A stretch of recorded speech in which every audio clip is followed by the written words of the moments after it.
10th meeting of the Transportation Safety and Parking Commission to order at 7:04. We will do a Pledge of Allegiance, and Commissioner Lee, could you lead us in the Pledge of Allegiance, please? Happy to. I usually stand up. I hope that's all right. That's All right, here we go. I pledge allegiance to the flag of the United States of America and to the republic for which it stands, one nation under God, indivisible, with liberty and justice for all. Thank you very much. We'll go roll call. Ms. Brewer, can you do a roll call, please? Yes. Commissioner Ing. Here. Commissioner Rebellos. Here. Commissioner Lee. Here. Chair Martos. I am here. Thank you very much. And for the record, Commissioner Israelit is not. Vice Chair Israelit. All right, approval of minutes, our marathon meeting. That's what we get for missing 2 previous meetings. Will be provided next month, so we don't have any minutes to approve for this month, but that's fine. We will go on to section 5. Mr. Wong, did you have any disclaimers or anything that you wanted to provide before we go to public comment about providing, comments?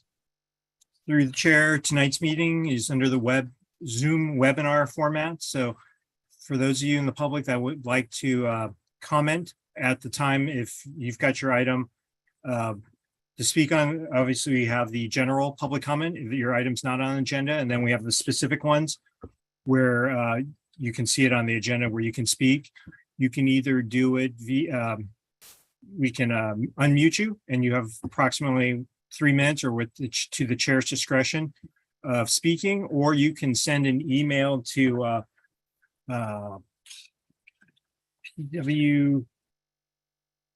pwcomment.org. Thank you, Ms. Brewer. Publiccomment.org.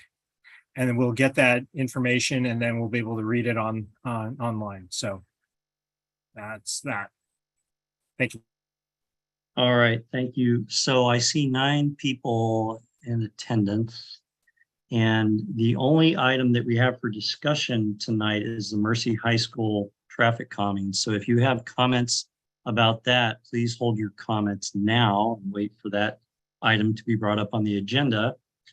Everything else can be brought up as public comment right now. The commission is not allowed to respond to things that are not on the agenda, but you are very welcome to voice your concerns and give us insight into any other things that you have concerns about during this public comment section.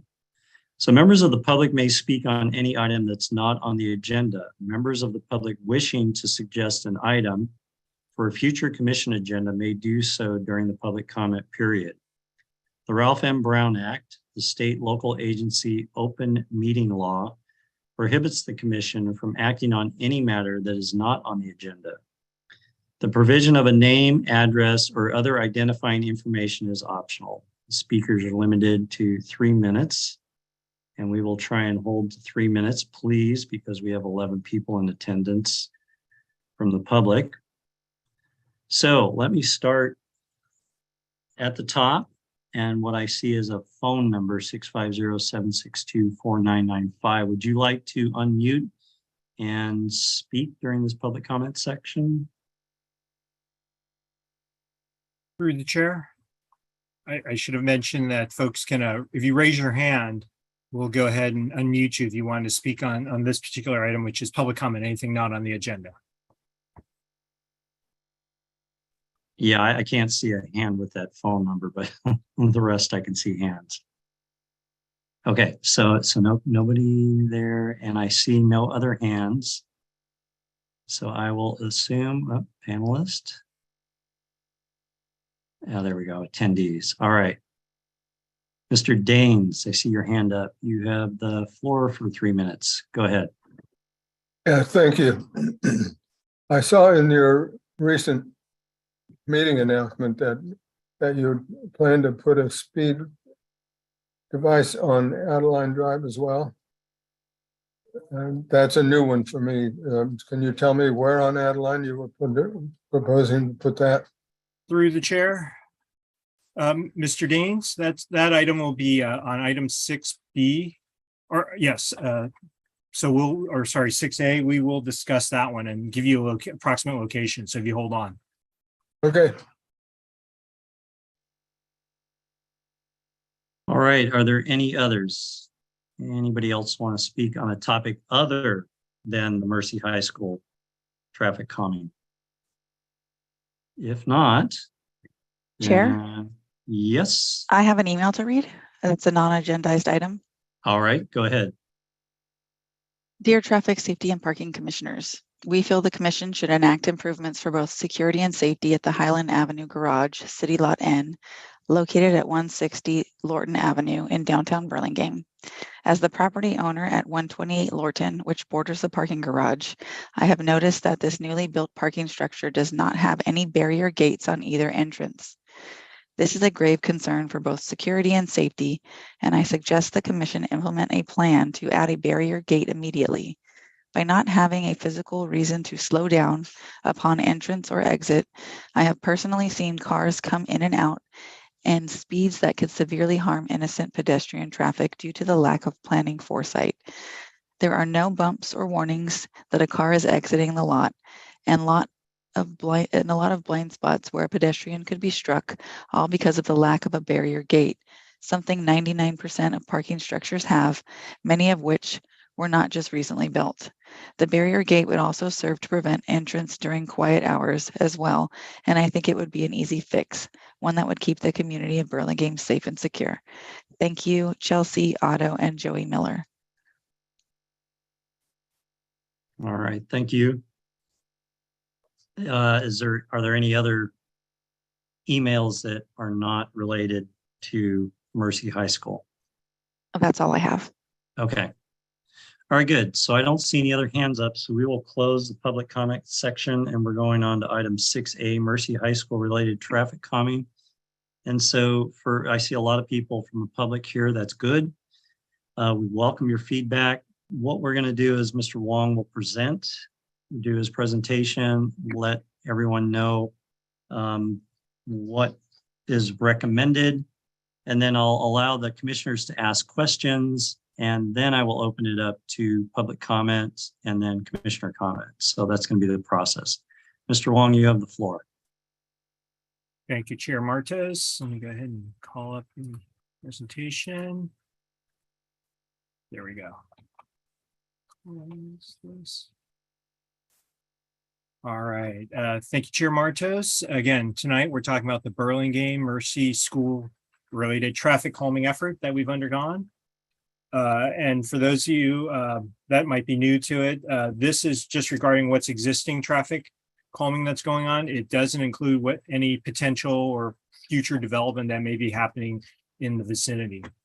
So last March, city staff met with Mercy High School as well as neighbors in the area, and we obtained feedback regarding some of the traffic issues people were experiencing. This commission then formed a traffic calming committee specifically for Mercy to work with the school and the neighbors and staff. Based on that feedback from that meeting, staff developed some comments, which we shared a few months ago in August. We met with the committee as well as neighbors in the area, and we presented draft concepts to them, and we got some additional feedback. From there, we set up a meeting that featured a much larger neighborhood group. Again, we had about over 140 notices that went out for that last meeting as well as this meeting. And with that, staff is now going to present the revised. We kind of just tweak the comments a little, or sorry, the concepts a little, and we'll talk about how we'll try to fund this. And that's where we're at right now. So let's jump right back into it. Section A, we talked about this last time. We'll work with Mercy just to continually send out notifications to folks about where the drop-off and possibly new drop-off areas are, as well as, hey, let's be good neighbors, that type of thing, just to make sure everyone's on the same page. We would also in that notification indicate B here where we're talking about additional shuttles. Oops, back one. Increasing the shuttles by maybe having some satellite drop-offs. Currently, there's 3 shuttles that arrive at the school, 2 exclusively by Mercy, and 1 is a commute.org shuttle that brings students and staff from the Millbrae Transit Hub to Mercy. So we could work on having some additional stops with that, where people within Burlingame could obviously have a designated location, get picked up for that. Item C here, we talked about the afternoon queuing concerns. And on Mercy, it is indicated there's some space, not much, but there's some space where we're able to queue some vehicles on site prior to the actual pickup time. D has mostly occurred. We're talking about Mercy would reinstitute, in which they have the traffic control person directing traffic in and out of the site. What we talked about last month was also trying to incorporate someone to act as a crossing guard so they can work in conjunction. Whereas if we've got inbound, if the traffic control is letting everything inbound on Alvarado in, that would allow pedestrians to start crossing Adeline. So if all the traffic's moving in on Alvarado, that phase, everyone can start moving, crossing. So we don't have any conflicting movements where folks are turning, try to minimize those. And then when they're going out, to allow folks to turn right, left, or head down on Alvarado, pedestrians would be held at the corner so we can hurry and get those vehicles out without having any conflicts. E, and this is the one that I think Mr. Gaines was interested in earlier. We talked about speed cushions, and for tonight, we are proposing, we've kind of tried to tighten up where these locations would be. You look at here where my cursor's circling, we have 1, and that would be the properties at 1461, 1466, 1470, and 1473 Alvarado. I'm sorry, we're proposing 6 speed cushions, 2 on Alvarado, 1 on Benito, and 3 along Adeline. The other one, location 2, the potentially affected properties would be 1440, 1441, 1445, and 1446 Alvarado. Along Adeline, just outside the school, would be 2709 Adeline. Then we go to 2501 Adeline. Another one at 2309 Adeline. And then finally the 6th one in Benito, which would be 1472, 1481, and 1495. Those are, we're not putting, it's 1 speed cushion, but as you can see, the properties that are surrounding that speed cushion, just to give you an idea, we're not putting in a ton at that location, just 1, but those may be impacted. Location F here, we talked about the satellite drop-offs that we may place on both Hillside as well as Alvarado. And what we would do there is most likely put some red curving down. That way folks aren't tempted to park their car there or stay too long. It'll be kind of a drop off there, and we'll just indicate that to Mercy folks, Mercy parents, if they're going to use that. And again, using the newsletter. And lastly, we have this item G. There's an existing 25-mile-an-hour sign out there at 1418 Alvarado, and we'll go ahead and replace that with a 15-mile-an-hour school sign. So again, the concerns that we had from the feedback we obtained from these meetings, again, there is difficulty to access Alvarado. We won't address that. Hopefully we'll be addressing that by having a minimal inbound, outbound. We'll be able to control that a little better. So we'll see. That one's still kind of up in the air. But obviously the speeding concerns with speed cushions and speed cushions ahead signs, those will be put on those streets. So hopefully we'll address most of that. Crossing Alvarado can be difficult as well as Adeline, but with the crossing guard, hopefully we'll alleviate some of that. The queuing along Alvarado, again, by making it more efficient, hopefully we reduce some of that, but again, with some of the storage we may be able to use on Mercy, we'll reduce some of that. But definitely the lack of traffic control at Adeline Alvarado, we're addressing that with both the traffic control office person that's out there, as well as having a crossing guard, trying to improve that. We talked about the increased use of transit. We'll have some satellite stops, and we'll definitely try to make that aware, and as well as satellite stops for the Mercy shuttles.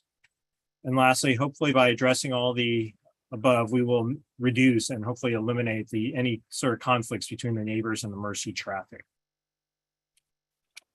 So where we go from here, again, like I said, we'll work with Mercy on noticing both the on-site parking during the pickup period, the use of the crossing guard in conjunction with traffic personnel. The goal there is just to make everything more efficient. And we'll also coordinate with Mercy. We'll work with them and see where some good satellite stops are, and we can do anything with some additional signage, or again, like I said, red curbing. We'll try to work on that with them. City will work on the installations of the satellite drop-offs for the vehicles, not necessarily, well, we will be working on the shuttles, but in this particular case, it's for parents dropping off and the signage that goes with that, if any. But hopefully we just have some red curbing and folks will do there and we get the message out.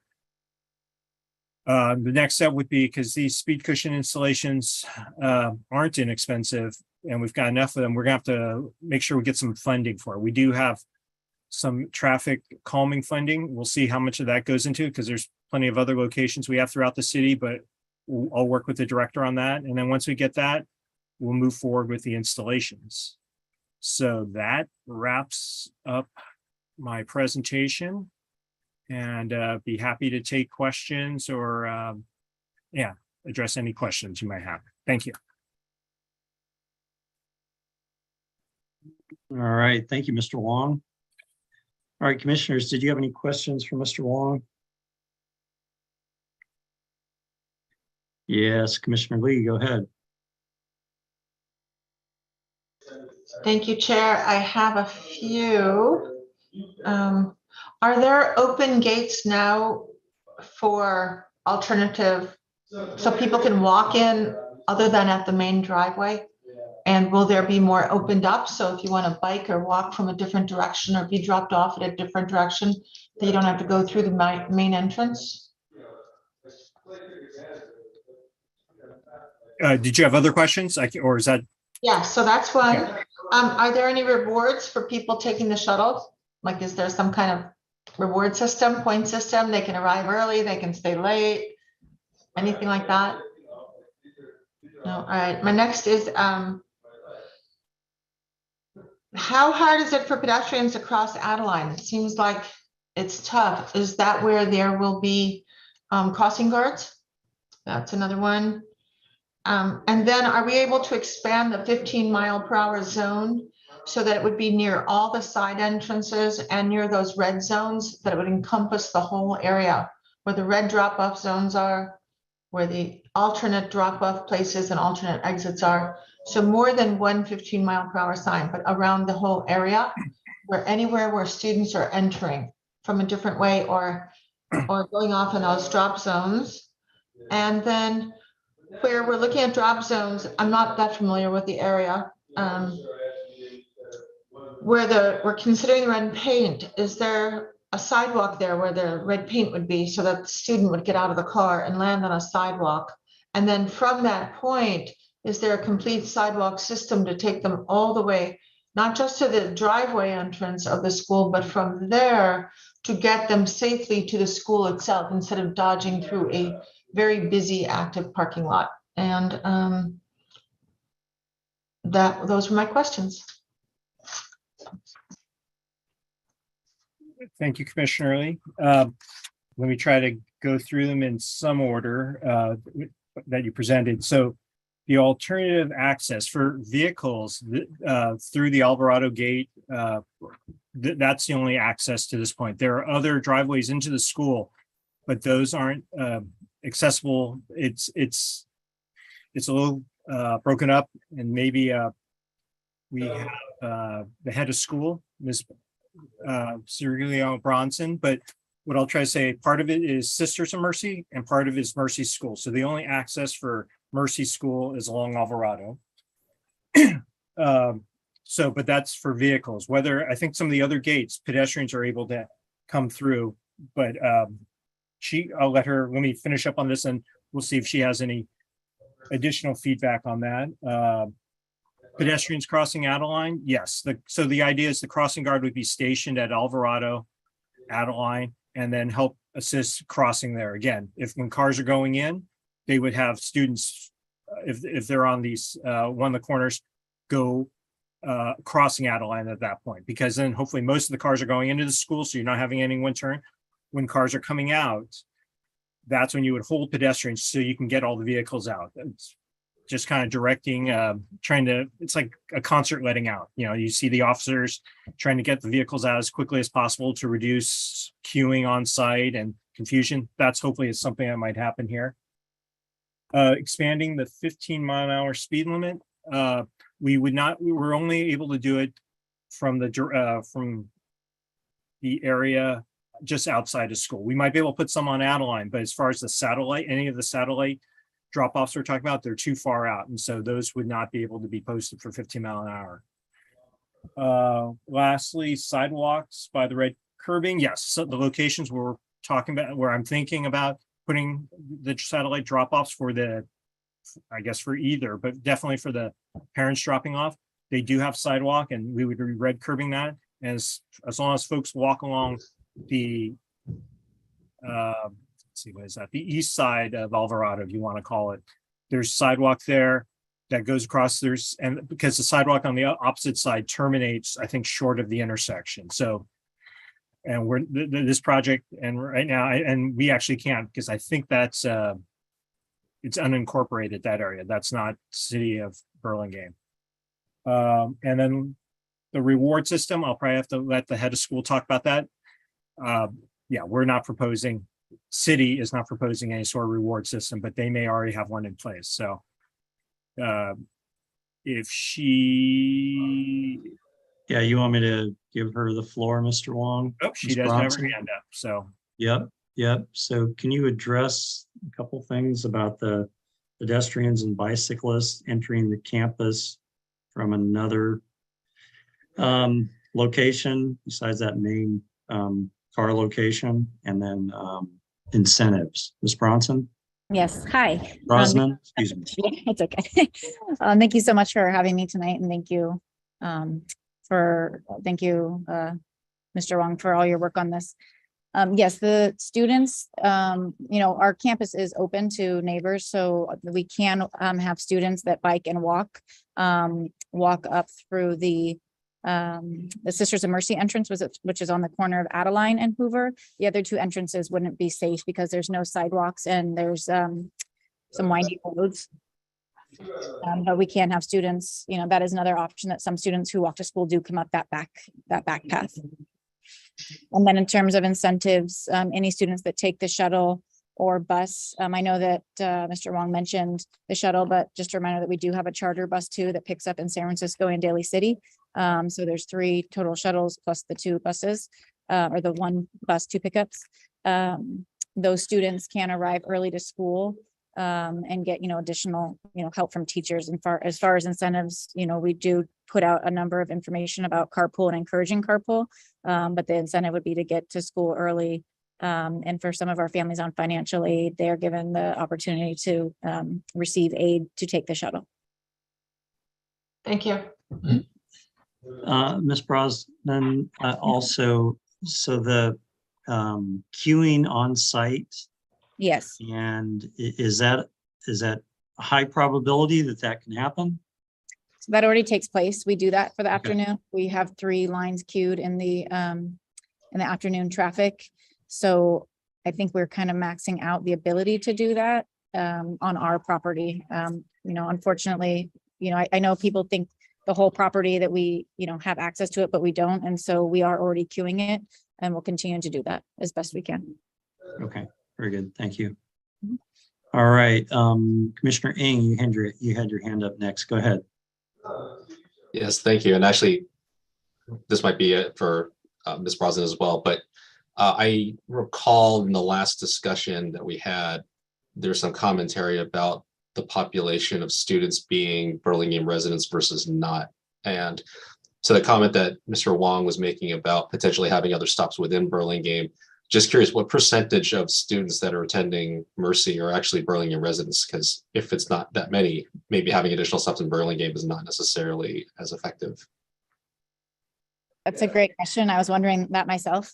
I actually don't off the top of my head know, the percentage of students that's in Burlingame. I haven't looked it up in a while, but I will look at it and then communicate that with Mr. Wong and any students that are in Burlingame or bordering, Millbrae or San Mateo. I will put out a survey to them to see what areas would be appropriate drop-off locations for them to see if that will help. Great.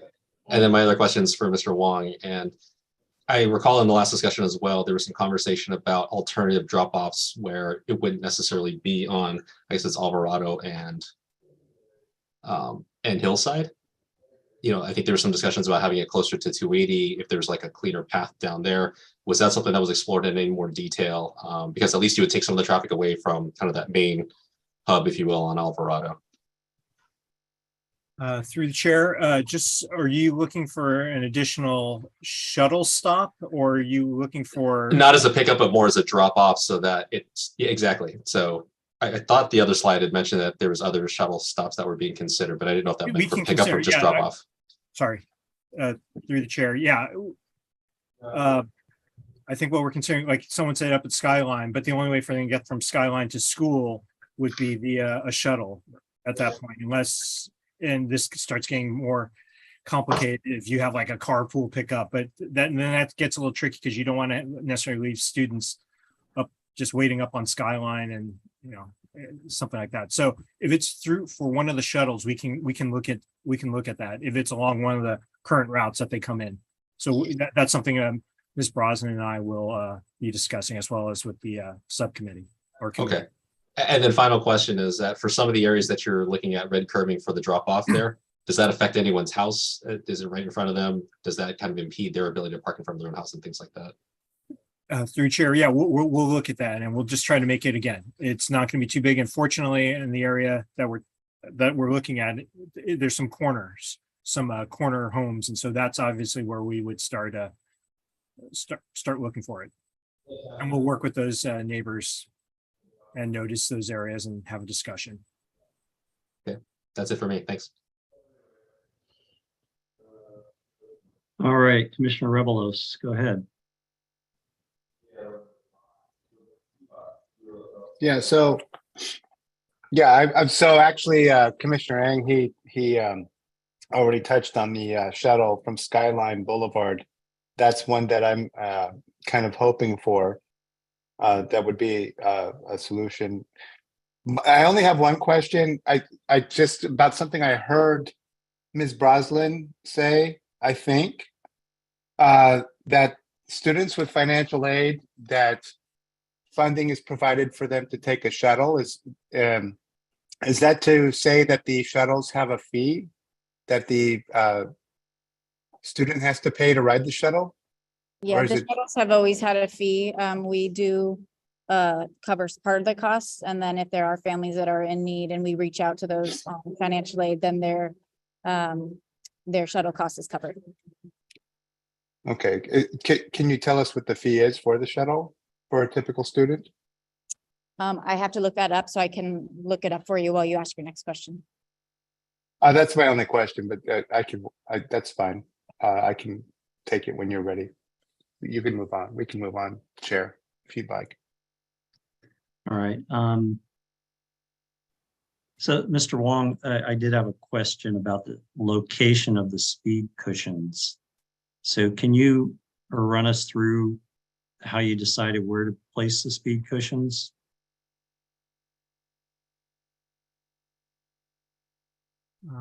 Sure thing, Chair Martos.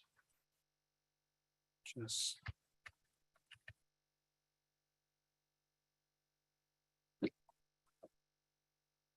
All right. So for the speed cushions, we're trying to slow down along Alvarado. Obviously, we're trying to break up the speeds of it. And so we're putting them kind of towards the middle, but folks are coming in, they feel it, they come again, they get another, but close enough to the school that you're going to get a lot of the benefit of people slowing down because they're gonna go over this hump and then they're gonna most likely come up to hopefully they're stopping here. Same with the one on Adeline, but along Adeline, we want to do some of the traffic calming because that's where I think a lot of neighborhood in a separate sense, we were working on traffic calming along Adeline before Mercy came up. And so this was just an opportunity to address both. For the one at Benito, if you've been up there towards the bottom of this or going south on the southern part of Benito, it's elevated. So you're coming downhill. We tend not to want to install a speed cushion downhill in case someone hits it wrong. There's some concerns I would have concerns with how vehicles react to them going downhill. So we're placing it here at the transition area so we can get both the traffic on Hale as well as Benito to slow down as they approach this intersection. So does that hopefully answers your question, or do you need more clarification? Yeah, no. I just wanted Okay. It known that this wasn't a random placement. It wasn't haphazard. It was well thought out. And it wasn't overused. They were placed in strategic positions to do the most benefit. So, okay, that's fine. And then if these are initial installation, will be removable if they don't work out well in those locations. Is that right, Mr. Wong? Through chair, correct. The speed cushions we'll be using are the ones that you see within the city. They're rubberized. There's some confusion. Some of the ones up on Hillside that folks have seen, that's actually San Mateo County. So the city did not install them. So the ones we have in Lion Hogue, those rubberized ones are the first the city has installed.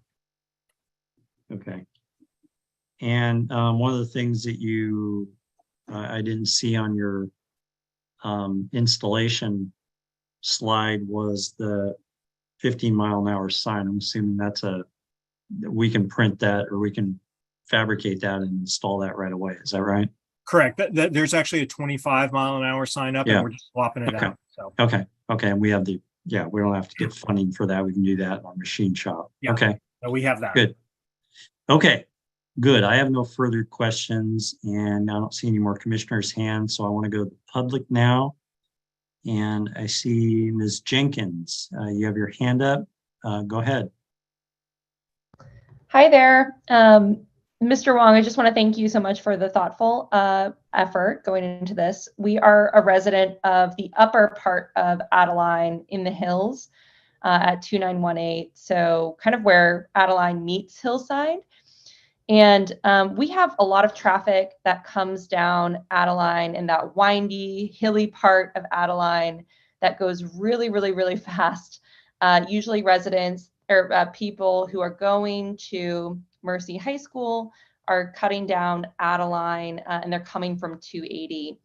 And that area gets a lot of traffic and is very narrow and very windy, and there are a lot of pedestrians there. So I have a few questions as it relates to traffic calming efforts on the upper part of Adeline.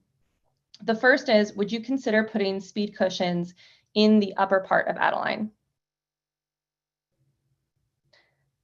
No, you want me to go on, or do you want Yeah, me to why don't stop? you go ahead and go on and I'll. Okay. The second is, would you consider reducing the speed on that upper part of Adeline to the 15 miles per hour as well? It would really help us. We do have a lot of kids on the upper part of Adeline too, young kids who go to Hoover. And, you know, it really is kind of a very dangerous road to have children along. And then the last thing is, would you ever consider doing local traffic only on Adeline, or having that upper part of Adeline be a one-way so that you could have more safer traffic along that part?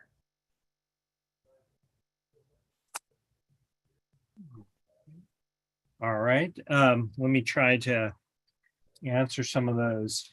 Again, I think I mentioned earlier, just concerns with putting some of the speed cushions on the hills, especially one that might be windy and narrow, such as the upper portion of Adeline. We could take a look and maybe there's something else we can do, but that's a concern I have with that particular section. But yeah, it's just that kids and adults who are trying to drop off go really fast down that road, and it's two directions. There's no mirrors. It's very dangerous to drive down at drop off or pick up. And it also gets tricky up there too, because as the residents along Alvarado know, on one side, it's the city of Burlingame, and on the other side, as I mentioned, it's not, it's an unincorporated, it's part of the county, as Sergeant Perna also reminded me. So that part of that upper portion is not city of Burlingame. So we play this game of where we could do something where we couldn't. Okay. Yeah, we'll take a look and see if there's something we can do on our portions of it.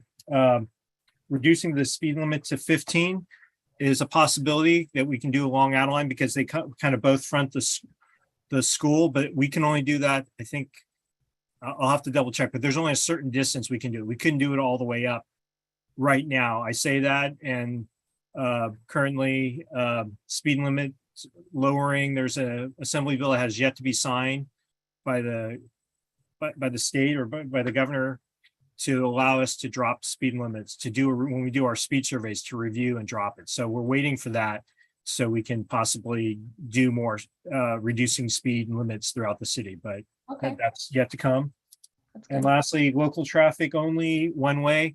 That's a bigger discussion, because that also involves our emergency services and how they get up there. And it's not as simple as putting up a sign indicating that, because we got to make sure that they know, because, and it's bigger, because if they can't get there in time, the response time is down, that impacts everyone. So Sure. Well, I thank you for your consideration. We're just looking to make sure that upper part of Adeline gets addressed as well in this traffic calming efforts. So thank Sure. you. we'll take a All right, thank you, Ms. Jenkins. Mr. Lawrence, you're next. Hi, thanks for the time. So quick question is, it seems like speed cushions are in plan, but the procurement process for funding them is in question. Can you shed some light on how the procurement process for speed cushions proceeds? Thanks. Through chair, yeah, this one's just a simple discussion with the director. And the city engineer, just to make sure we have some traffic calming funds. And we'll see how much we can derive from that. Like I said, they're not it's not like the signs. We do those in-house, where the speed cushions we have to procure and then install. And then there's just enough of these that it trips a cost. So we're just working on trying to alleviate that. It's not saying we're going to seek grant funding for these. Got We're it. just going to see which part, if we do a mid-year, if it's that much, because I know you probably haven't attended previous meetings, but there's a lot of bicycle boulevards and things that we're talking about putting speed cushions on. So you'll be seeing quite a few in the city, and we're probably going to get more than just what's necessary for Mercy. So those considerations, but the director has indicated we will get funds for this. So. Okay, thank you. All right, thank you. Mr. Rudolph, I see your hand up next. Go ahead. Thank you very much. And thank you, Mr. Wong, for your active involvement. Mike Rudolph, 1435 Alvarado. This kind of follows on the prior speaker's question. You know, we're very concerned about timelines and funding here. And I mean, it's one thing to say we want to put all this stuff in, but is it going to be in the current budget or in next year's budget or the budget the year after? Do you have any thoughts on kind of how this would play out? I know that you can make certain signs internally, and you might be able to paint red parking spots or drop-off spots, doing some of those things in-house. But the question, since I just bought another mirror for our car the other day that got broken, is there any kind of thought on when this project will actually say we're done with it and the speed cushions are here and installed and things like that? Thank you very much. Sure. Thanks, Mr. Rudolph. Yeah, we're looking at trying to get them in. We'll look at this year's budget, and if we have to, we'll look at it when it comes mid-year. If we don't have enough, we'll go through that. So the goal is to get these in as soon as we can. Again, we're not looking for a future project where it's grant or something like that. We're looking to try to get these in as soon as we can, given what we have, if that is clear enough for you. Thank you very much. Appreciate it. right, thank you, Mr. Rudolph, for the question. Randy V, go ahead, you have the floor. Hello, yeah, I have two comments and thanks for all the work on this. Regarding the speed cushions, I would strongly encourage one at the entrance to Alvarado off a hillside. I mean, putting them in the middle block is great, but then people coming up hillside, stepping on it and going 45 miles an hour by the time they hit the island. It would be great if there was a speed cushion closer to the end where the island is so that they slow down coming into Alvarado. The other comment I have is on the drop-off points, just be aware of the number of Hoover parents that park around the island and hillside and et cetera, and leave their cars to go pick up their kids or walk their kids to school. So you need to make sure that they can park there for that period of time. And the red curb may not be a minimal. It may need to be, one of the curbs that allows parking for 15 to 20 minutes for drop off. And that's really my two comments. Thank you. Oh, and the one other thing I would comment on, speaking of mirrors and the time that I've been here, I no longer have a Suburban, but at last count, it was in excess of 10 to 12 mirrors taken off of it. Thank you. All right, thank you. Ms. Brosnan, you had your hand up. Did you want to comment on some things? Yes, hi. I just wanted to answer the question about the two things. I want to answer the question about how much the shuttle is. So the shuttle is 1,800. And again, aid is provided to families and that helps cover the cost of part of the transportation program. And then I do just want to, Mr. Wong, am I correct to assume that you'll reach out to me or I should reach out to you so we could talk through the details that affect the high school more, like the where the red curbs would be so that we could properly communicate that to families? Through chair, yes. Yeah, once I've identified them, and again, this gets a little tricky. It may come back to the commission just for those red curbings, but what we typically do if we're taking away a full-time parking space and we will put a notice out there, if we get communications that folks don't necessarily support it, we come back here. But I will try to work with those impacted residents from the get-go. We'll knock on doors and try to work with them, explain what's happening and try to fit something in. So, but yes, once we get those locations, I'll definitely we'll share that with you so you can let everyone else know. Perfect. And then I just want clarification, I think on D, when you talked about how we reinstituted the traffic control and in conjunction with the crossing guard. So is the expectation that we will bring on a crossing guard or, sorry, I just wasn't sure if it was the traffic control also acts as a crossing guard or we bring an additional person as a crossing guard? Through chair, the goal was to have an additional person. It wouldn't necessarily have to be a crossing guard. It could be a parent just working with the crossing guard. So someone's holding, I just didn't want to put too much on the crossing person that's directing traffic to direct both vehicles and pedestrians. So they, he would have someone just, act as a crossing guard to hold pedestrians. And then, they coordinate again, when inbound traffic is, that's when students can start making their way to school. And then when we're letting traffic off the school, they hold people just so we can get cars out of there. Okay. So that person, the other person, as I think we talked about, the traffic control person is definitely someone that's significant training. Mm-hmm. Whereas the other one, it just needs to be someone that can take cues from them. And again, okay. Not necessarily a crossing guard, maybe a volunteer, and maybe a staff person. That was the idea for that one, not to put too much and necessarily fund another crossing guard. Okay, thank you. And again, I just want to thank you and the commissioners and chair so much. And to our neighbors, I just want to reaffirm that it's really important to me that we have a strong working relationship. And I know concerns came in the last one about, our relationship. So just know that's taken very seriously. And we've been communicating that regularly with our students and our parents, and we'll continue to do so. So thank you. All right. Thank you, Ms. Brosnan. And then I see Ms. Beatty, you have your hand up. Go ahead. Yes, thank you. I had a follow-up question about the $1,800 per student cost for the shuttle. And my question is that service provided at cost, or does the school make money on that, or what? Can you provide us more insight into the pricing around that?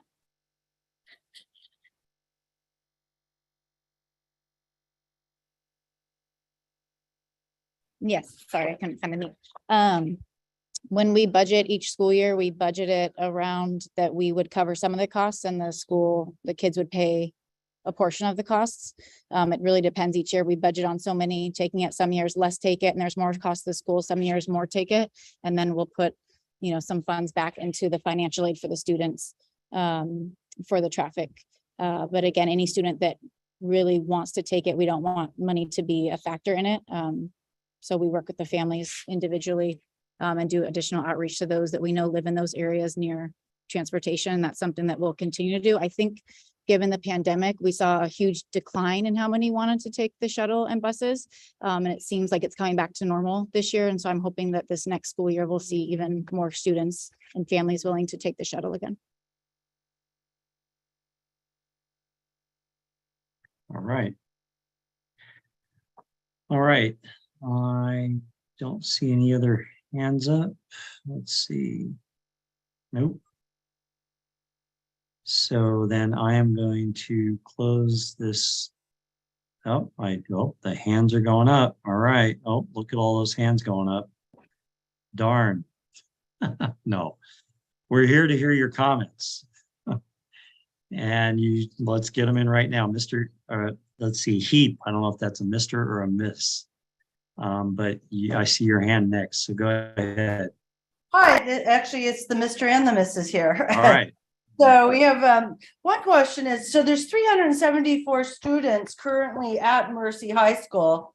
And I know Nueva School, what they did to help with their lower school campus up there in Hillsborough, they ended up staggering the start times, which has tremendously helped the traffic issue, helping with parents, helping with drop off, helping with pickup. And it was only staggering it by like 5 or 10 minutes. That made a huge, huge difference. And they've been monitoring that and fine tuning it over the last, I would say 6, 7 years. And they have a whole system on how to circle around the cars and how to make everything move smooth so it's not obstructing the community. So that's one suggestion, is considering that would be phenomenal.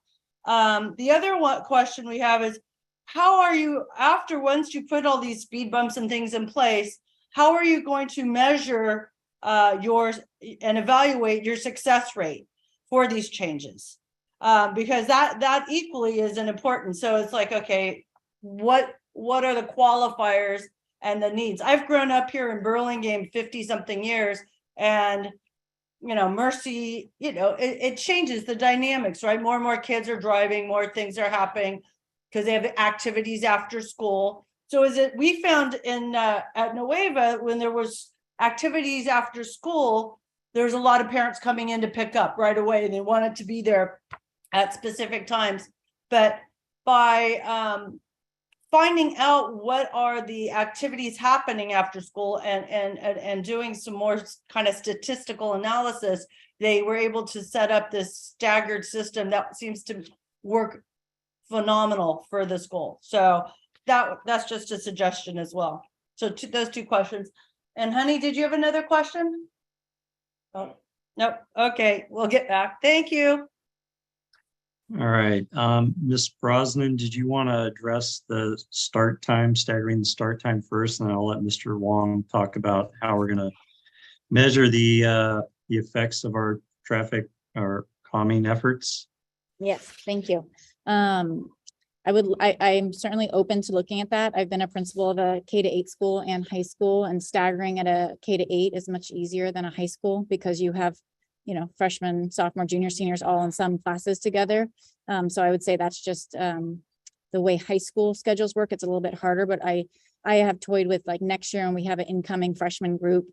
do we start to train a new group of parents that you have to drop off by this time, or you have to use this street like Adeline, you can't use Alvarado. So I have toyed with trying something different when we start the new school year. So I'll certainly take that into consideration.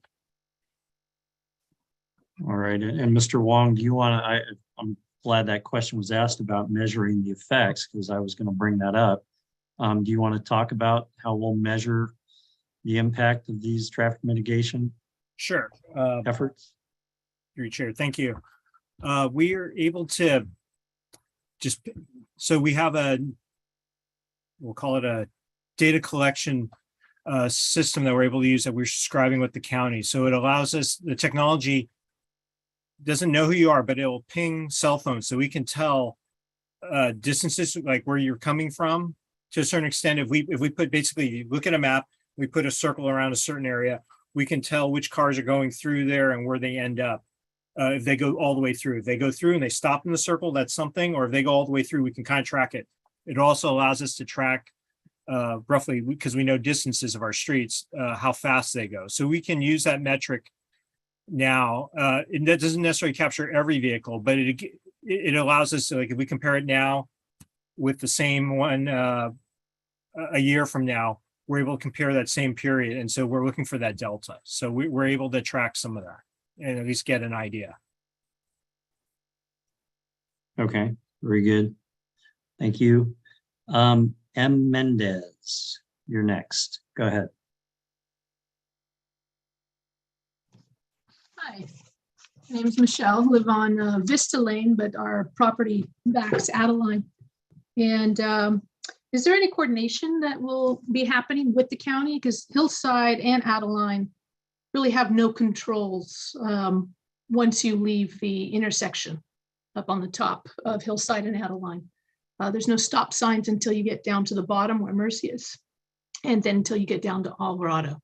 So I don't know if there's any coordination, because they do become speed zones. I know there are some speed humps on Hillside, however, they're not quite effective. And it's just to piggyback on what the former commenter was saying about Adeline. So it also happens on Hillside. We were never really notified. I found about it at this meetings just recently through our neighborhood association. So we are affected even though we're farther up the hill. Because I see there's actually, on the map, everything is concentrated for the city. I understand why, because county is the rest, but kind of ignores the whole county part of the scenario. And I was surprised to see that Alvarado is open for two-way traffic, because I've driven in that area during these times. And I mean, it's a one-car street. It's really not that easy to get two cars side by side down Alvarado. It's kind of like playing chess or checkers. So I'm surprised that that's still kind of a consideration, that it's going to be a two-way road, considering the narrowness of that street. And with all the land Mercy has, I find it hard to believe that there cannot be an arrangement between Sisters of Mercy and Mercy for more queuing space or more space to keep the people that are dropping off and picking up on their property instead of clogging the surrounding streets. So please, if you can inform more people around the neighborhood, that would be great. Going up Hillside, I live on Vista, and all the way up Adeline, because they're highly affected, all of us, by this traffic as well. Thank you. All right, thank you, Ms. Menendez. Mr. Wong, did you want to respond to any of that? Sure, I'll give just a couple. We'll try to, again, this was just city and Mercy and neighborhood effort, but we will contact our colleagues, I guess, at the county to make sure that they're aware of what we're doing and see if they have any interest. If they, express your concerns about the traffic calming longer, about the speeds, that's the least we can do on that. I'm sorry, this is probably Ms. Menendez's first meeting, but we did discuss trying to limit the two-way traffic on Alvarado. We had, the previous iteration had turn restrictions coming out of the school, but there were concerns obviously with that. And so we're moving off that one right now. We're going to move with the speed cushion to see if, again, making it more efficient, slowing traffic down along those will help. And yeah, the on-site queuing, I think Ms. Brosnan did talk about that. So. All right, thank you, Mr. Wong. Mr. Petropoulos, I think I pronounced that right. You have the floor. Go ahead. Yes, I have a couple of general questions, consistent with some of the things that have already been asked about. I live on Upper Adeline. One is, a number of us have written comments for this meeting. What's the status of those, and how does the board get to those written comments that were submitted before the meeting? What's your procedure for responding to those? Through the chair. So we, after we receive the public comment that we're receiving through people speaking, we'll go ahead and read those that have not said something, or we will go ahead and read those emails right after this. That's okay. The next phase. So I said something, so you won't read mine? We can go it either way. You can go ahead and read yours, or we can go ahead and read it if you would like. No, that's fine. I've written it, and it's a lot of people have reiterated some of my Let me, concerns. if you give me a sec, I just want to confirm that we do have yours. Sure. Yeah, we do. Yeah, I saw it. Okay, we do. That's fine. My other question is, has there been any, it has to do with the jurisdiction issue of Upper Adeline. On your map, there's a sharp right turn, and that is not that evident to leave the main entrance of Mercy. And that is on Upper Adeline, and it disappears, and yet a lot of traffic is in that area. Now, I understand, has there been any outreach to whoever is responsible for that jurisdiction? I don't know if it's the county sheriff who's responsible for the roadway, or it's the, used to be the highway patrol. And I don't know if there's been any effort to contact the entity that's responsible to discuss such things like signs on the road, et cetera.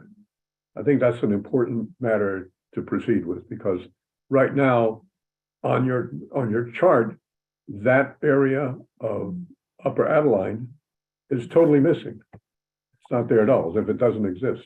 And I know that's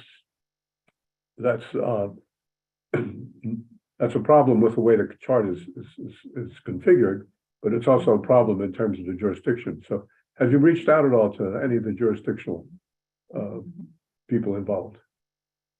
Sure, and we'll just make that the last one so we can have time to read your email and not and make sure everyone has equal time. But we will reach out to them and let them know about the concerns the folks up on Upper Adeline have brought up tonight. And that's the best we can do on that. We can't force them. They go through their process in order to install things, but we will work with them to match what we have if they're interested in that. But part of my question is, do we know who them is? That would be the county, San Mateo County Public Works. Okay, but they're responsible for the road, but not the traffic. The traffic, as far as enforcement up there, yes, it could be City of Burlingame Police, as well as, and we do have our traffic sergeant on here, as well as the sheriff. It's not the police. There's a mutual agreement, but okay. Well, anyhow, you don't have to read my statement. That's fine. Okay. Do you prefer we not read? No, I prefer you read it, but you don't have to read it to take up time at the meeting. Well, it's as part of this, you know. You want to get on the record and read it. Yeah, All yeah, right. yeah. So, Ms. Brewer, can you read Mr. Petropoulos' email to the commission, please?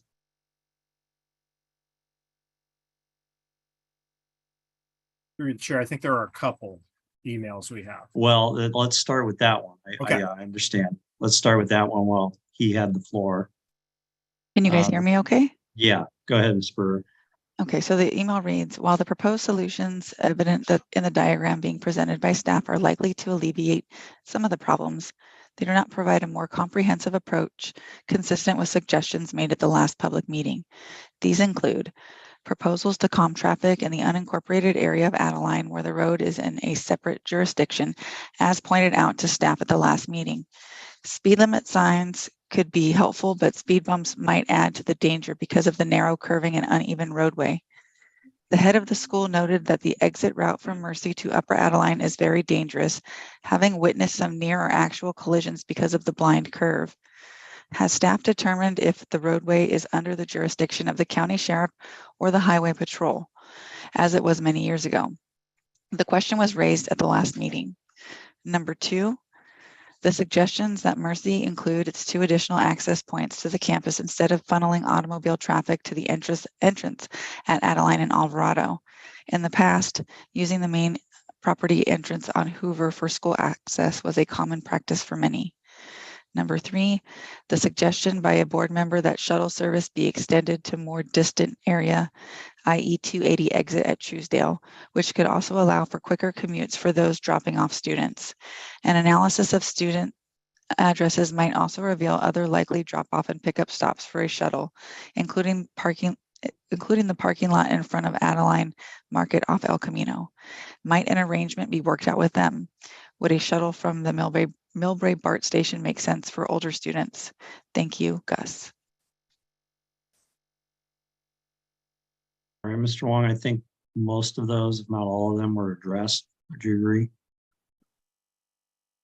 Correct. I think we've Okay. talked about a lot of those. All right, Ms. Brewer, can we have the next email, please? Yes. So let's see here. The next one is from Susan Dan. I will be unable to participate in tonight's TSBC Zoom meeting, so I am submitting my comment via email regarding the Mercy High School traffic calming effort. I would like to underscore a suggestion that was made by Gus Petropoulos at the October 13th Zoom meeting of the TSPC.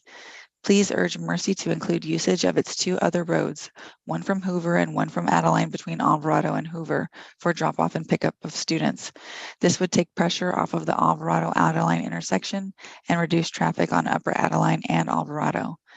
I understand that Natalie Sigliano Bronson, head of school, does not have jurisdiction over that part of Mercy campus, but I would hope that the city would request that the Sisters of Mercy take action to remediate the unsafe condition that exists at Alvarado and Adeline by allowing use of the other 2 roads for student drop-off and pickup. Since paths extend from the high school to both of these roads, the girls could walk from these lower points of campus to the school. Thank you. And I received 2 other comments just recently. One from an Ellen Beasley. That's more of a question. Are there targets for traffic reduction and how will progress be measured and reported? The last one is from a Bernard Ho. He writes, I was very disappointed to hear that none of the proposed speed cushions would be developed on Adeline above Alvarado up the hill. Adeline is both narrow and windy with many blind corners. Those crazy Mercy drivers drive way too fast and don't slow at all around the blind corners. Speed cushions would undoubtedly slow the drivers down.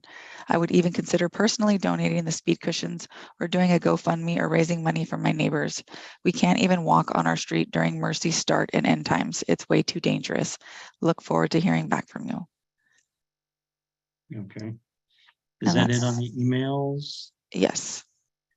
Okay, I think we talked about speed cushions on the Upper Adeline of that previous email. Mr. Wong, did you want to comment on anything that was mentioned there? I think we may have covered that as well.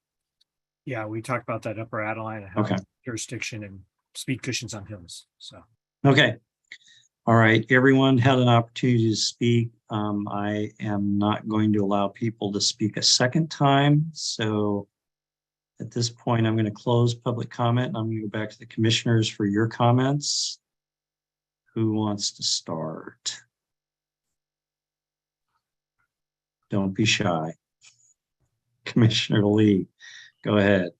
Hi, thank you, Chair. My comments just in listening to our many neighbors who are talking, I would like to also extend my support to increasing the area as far as we can legally to 15 miles per hour around any of the entrances, anywhere near the school, whatever the distance is you can go from a school. I'd like to have that 15 miles per hour extended as far as possible. And the other thing is going back to the last person who spoke, I didn't write her name down. I apologize if you're listening. To open for pedestrians and bicyclists any other entrances, not for automobile traffic, but for any other entrances for peds and bikes to be able to get into the school. The safest place for pedestrians and bicycles is away from motor vehicles.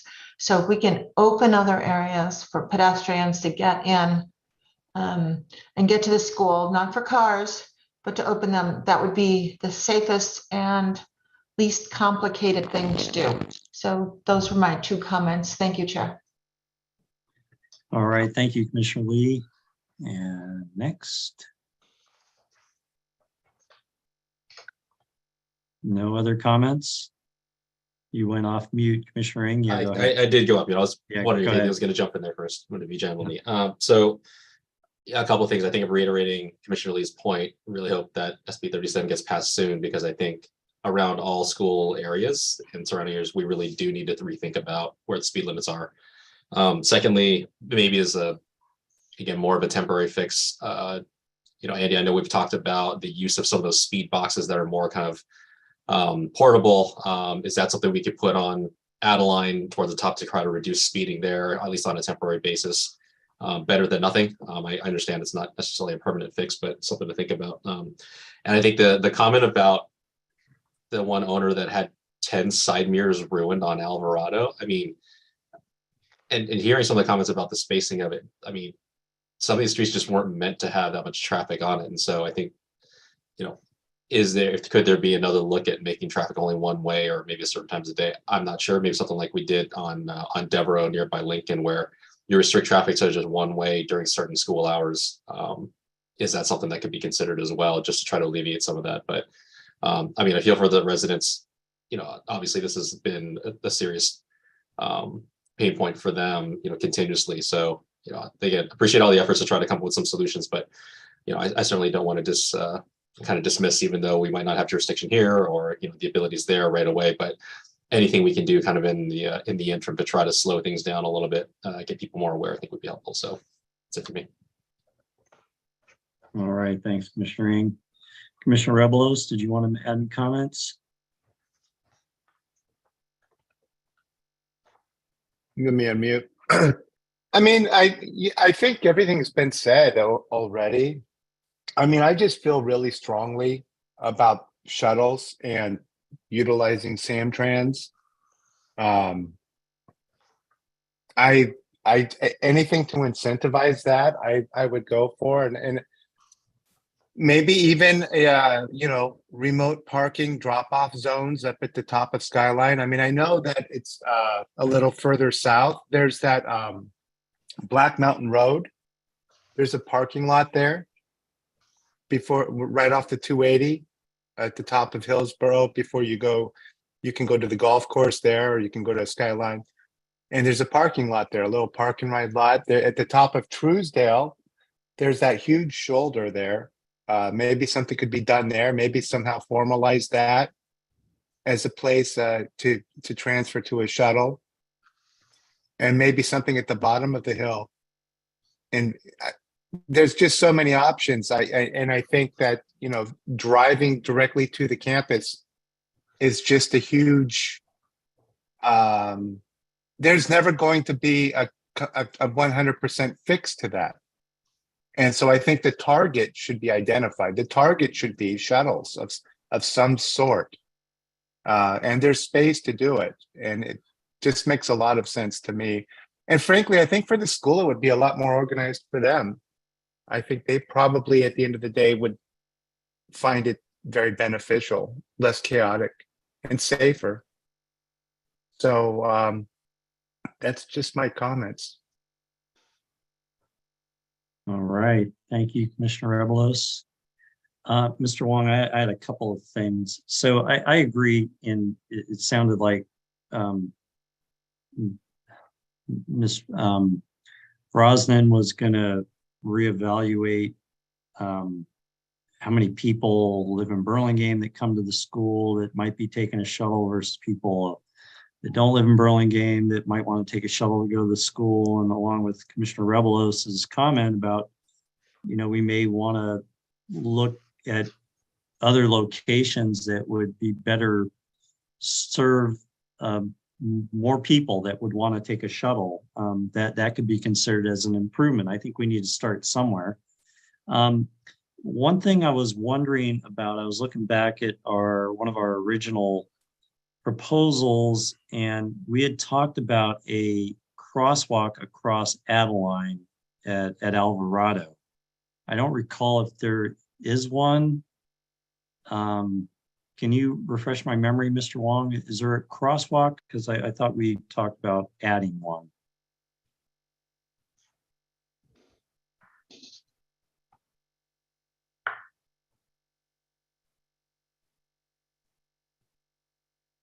And come off mute if you can. I can't see if there's a crosswalk there. Through chair, sorry about that. Yeah, I can't zoom in on that, but there is a cross. It was a difficulty of putting in ramps. On one side, there's no sidewalk. On the upper Adeline side, yeah, crossing Adeline, there's no sidewalks, and I believe there's some inlets there. Again, we're on a little slope area, so that makes it tricky. And I believe on the other side, there's the possibility for us to put a crossing if there's not already. I have to double check. I don't remember myself, but that's the one. It's on the east side. East side. Yeah, Ms. Brosnan, lower Ms. Brosnan, do you know if there's a crosswalk on the east side of Alvarado crossing Adeline? I believe there's like a one line, but it's not there's not an official crosswalk, but there's that one line there. Okay. So we do need to put a formal one in. Yeah. So can we, I mean, that's paint. That should be easy for us to do if you, I mean, I think it should be there, especially we're talking about drop-off points and people walking down Alvarado to get to the school. There should be a good crosswalk there, not just one line. Through the chair, right now there is not. I'm looking at the Google map here. Okay. Let me, if I can share that might. Well, I believe you. If it says there's not, I believe you there's not. Okay. Okay, yeah. Look at that. We can look at that, but the concern would be we could putting in the paint's the easy part, right? Yeah. It's the ramps that are associated with it. But Yeah. we have put in crosswalks and then followed up with ramps. So I can see if that's a location. Okay. This is a location where we can do that. Okay. That'd be great. And then I just wanted to, let's see, you don't need a motion to approve any of this, right? This is, Correct. Okay. This is just comments from the public, comments from the commissioners. So this is not the end of it. This is hopefully the highest priority and the biggest impact. But as you mentioned, we're going to measure the effect of these traffic calming measures and determine if more needs to be done. So, I think, with the exception of that crosswalk, and hearing about the speed humps and the drop-off points and the speed limit signs, signs. I think I'm in favor of all these proposals. So those are my comments. And with that, unless the commissioners have any more comments, I think we'll close this item. Thank you. You're welcome. All right, thank you. Thank you to the public. We really appreciate it. Ms. Brosnan, thank you very much. We do value working with you and the community to try and do its best. We're not, we very rarely, I've been on the commission 9 years. It's a real unusual to come up with a perfect solution. But we always attempt to make things better. And I think this is a step in the right direction. So thank you, everybody, for your feedback. All right, we will move on to item 7A. Public hearings related to informational items. Oh, okay, so you changed up our agenda a little bit. This is a legal thing. All right, so if anybody from the public would like to speak about anything in our informational items, and that's the community BPAC update, engineering division reports, police department reports, our commission communications. Now is the time to do it before we move on to item 7B. So any comments on any of the items on 7A? Not seeing any hands go up. I will close the public comment section there and we'll move on to item 7B, which community BPAC. Ms. Beatty, are you still with us? Yes. Did you want to comment, Ms. Beatty, or would you like our commissioners that are sit in the B? Yeah, no, I'm fine to comment. And then, Okay, go for it. they're also welcome to. Hang on, let me plug in here. Cool. So hi, nice to see you all, TSPC. I wanted to give an update on what we discussed in tonight's BPAC meeting. And there are a few items that we wanted to make sure that this committee is aware of. First of all, we wanted to congratulate the city on its successful SMCTA grant application, where it sounds like we got 3 projects approved for design, which is a great win. And it's a real testament to the work that the city has done, particularly with respect to the bike ped master plan.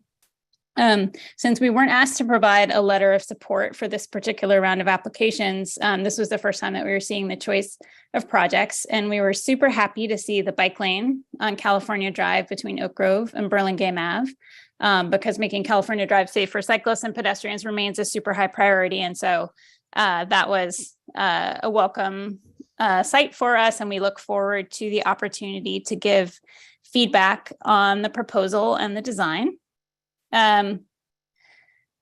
We were more surprised to see the intersection at Occidental and Ralston on the list. And while we support making this intersection safer for pedestrians, it had scored only a 5 out of 10 points in importance on the bike ped master plan. And we were hoping that the city could shed some light on how come this intersection was bumped over other projects to the top and chosen for a grant. And lastly, the traffic calming project at Bloomfield and Oak Grove and Rollins Road doesn't really appear to be a cyclist or pedestrian project at all, in that this intersection wasn't included in the bike ped plan. And so we had understood previously that the bike ped master plan was the source of truth for bike and pedestrian grant applications. And so we were curious why the grant applications in this specific grant deviated from that priority list, and how come it included a project that was not even on the list. So we would love to hear the city's feedback on that. Secondly, moving on to our next item, we had a question about, there seems to be $100,000 that has been allocated to improvements on California Drive between Broadway and the Millbrae BART station in this year's budget. And we were hoping to understand what the intended use was for that money. And since we are the BPAC, we have things that we would like to advocate for on that. And the first is that we would like to fix the V-shaped ditches that have developed in the northbound bike lane. The last time drain improvements were made along the railroad side, the contractor put in seams in the asphalt that are now developing into V-shaped ditches, which is dangerous because if you're riding, you don't want to get stuck in one of those ditches because you can fall. So riders either have to shift their bikes out further into the street or closer to the bushes. And so we would like to spend the money to make that safer for northbound cyclists. And then secondly, the commercial vehicles are parking for long periods of time in the parking lane on the southbound side. These are really huge vehicles that are using it as a place to store their trucks for free. But it forces cyclists into the road, and it's particularly dangerous during high traffic times. So we would like to put up signs prohibiting extremely large vehicles from parking in these spots, and remove that as a long-term parking option for folks who are storing their commercial vehicles there. That is all for our update. Thank you. Thank you, Ms. Beatty. Mr. Wong, since this is not a discussion item, it's a informational item, I'm assuming that you are not going to respond to this, right? At this time, it can be responded to maybe next time as a discussion item or something, or what is our direction from legal on this new agenda? Maybe when I go over item 7C, there'll be some answers to that. But again, these are informational items. Okay. So, but we can get back to the BPAC regarding some of those questions. Okay. All right. Very good. All right. Thank you. Speaking of engineering, item 7C, Mr. Wong, engineering division reports. Sure. Through the chair and everyone's been, if you listened to Monday night's meeting as well as Ms. Beatty, kind of spoiled it, but we did receive 2.5 million in grants for 3 projects, one being California Drive, looking at a bike facility from Oak Grove to Burlingame Avenue. South Mr. Wong, Rollins. excuse me, Mr. Wong, can you bring up the staff report, or are you just going to verbalize it? I do not have, let me see if I can do that. I don't have this staff report open. I think Mr. Brewer can put it up. Yeah. Again, the 3 projects were South Rollins Road and Occidental Avenue. And maybe this will address it. It's in the staff report, but South Rollins Road, a lot of this was based, while true, it's not necessarily in the bike ped master plan. There was, let me see if we can get to it. The county had released this youth-based high injury network. And a couple of our other roadways were identified on there, as well as South Rollins. The other roadways we're addressing. So this is the one of the 3 that we weren't. And so having that information, and then again, working with the county, and this is where the pounding the pavement from Mr. Yang, my associate, was really good as far as getting these, just working with them and showing them the projects that we had, and kind of letting them kind of help sort it, which one were the strongest candidates. So that's where Rollins Road, where we scored a lot of points because it was on that high injury network and to address it. So the other one, Occidental, again, it's on there, and working with the county, just talking about this and how this works. That's what got us score, and those were the stronger. There were some other projects that we had discussed with them, but they've kind of fell off. Yeah, and that's regarding the report. So we were very successful. As you can see, there was only, we got a huge chunk of the whatever official range that they have. They listed 17 and 21 million range, but we got 2.5. So that's a huge chunk of that. And again, we're using the bike ped master plan for most of it, but some of these, it popped up that any information we can get to make our grant stronger, we use. And so the bike ped master plan is huge on that. So I think that talks about that, and that's it we have for the engineers report.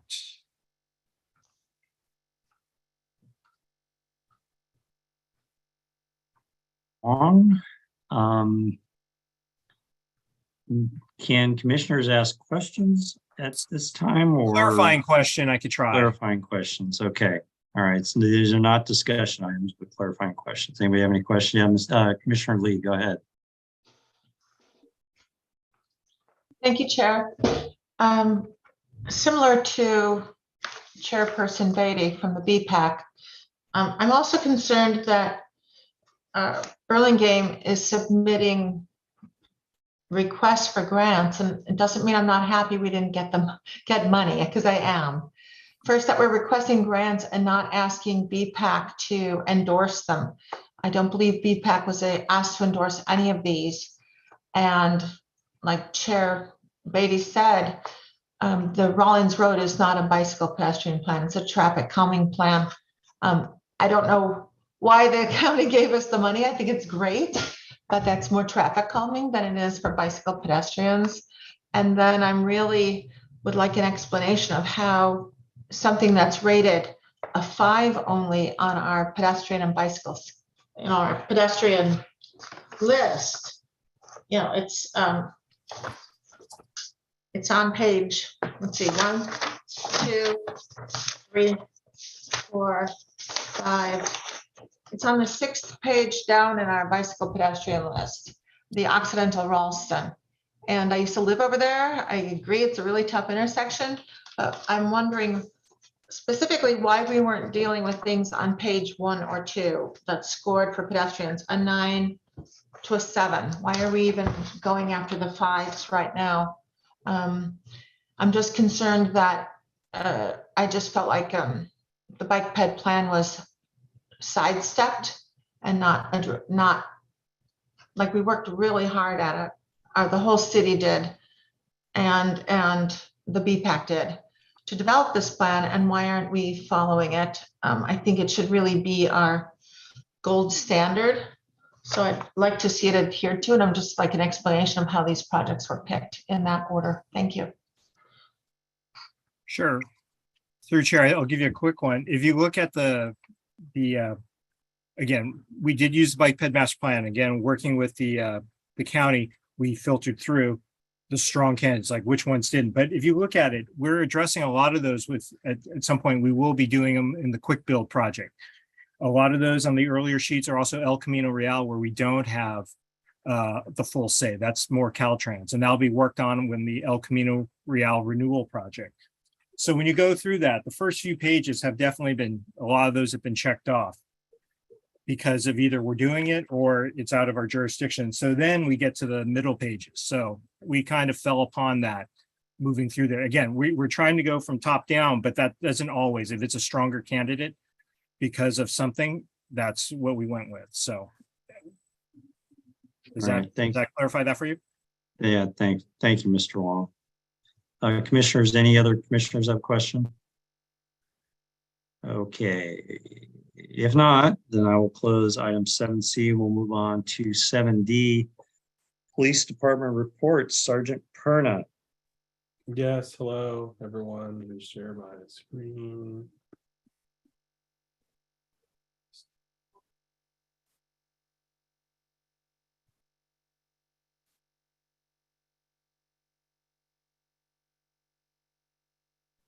Stop too, this is different now.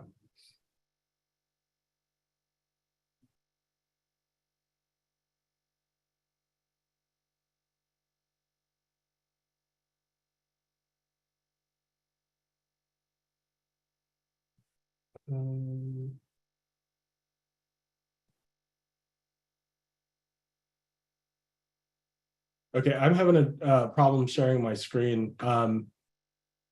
Ms. Brewer, are you able to pull up the collision report? I'll pull it up real quick. Okay, thank you. Let's start my video here. Hello, everyone. Yeah, for some reason I'm unable to show my browser. I don't know what's going on. But if you had a chance to look at the collision, I think there was 23 documented in October. Some of the ones that I highlighted, one of them might, is probably of interest to you. There was a vehicle pedestrian accident, Alvarado and Hillside. There we go. So all this one here, Alvarado and Hillside, that was it on 10/20 at 8:30 in the morning. Basically, a vehicle was southbound on Alvarado, made a stop at the stop sign, and proceeded to turn left onto Hillside and struck a pedestrian that was walking northbound in the crosswalk, crossing on the, what's that? I guess that would be the east side of Alvarado in the crosswalk. Speeds were about 5 miles per hour, no major injury, and the reason there was that noted the driver said that the sun was in their eyes and the vehicle was still defrosting. The windshield was still defrosting. Everyone, without sharing too much personal information, everyone did live in the area that was involved, lived in that little neighborhood there, just so you're aware. Any questions on that one? Was that a minor going to school? It seems like it's like right there. No, it wasn't. It was an adult that was walking. It was didn't involve any students. But it could have, because the driver was driving with unclear windshield. Correct. All right, we got an engineer for these things. Thank you. So the other ones that are listed here, one of them was a vehicle pedestrian accident on the 13th at 3:15. That one was at Ansel and Oak Grove. Let me pull this one back up. Sorry, I had these all keyed up. 2830.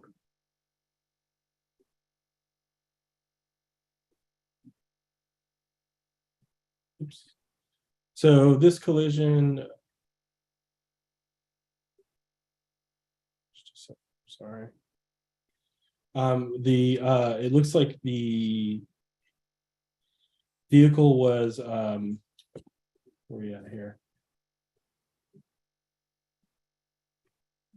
Eastbound on Oak Grove, approaching Ansel, and struck a pedestrian that was crossing south across Oak Grove towards Ansel.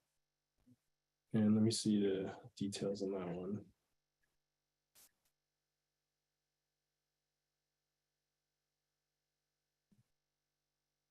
This one did involve juvenile. Oh no, those are passengers. I'm sorry. Let's see here. No, this one did. It looks like it did involve juveniles. The pedestrians were juveniles. The driver was an adult.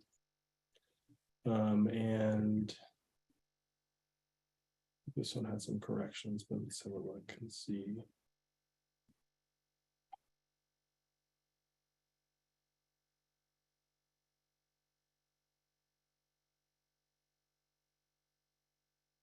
Again, it was, low speed, didn't come to a complete stop, applied the brakes, but it was too late. But just failed to stop for the pedestrians that were in the crosswalk. Let's see here. This one had witnesses. Trying to read through.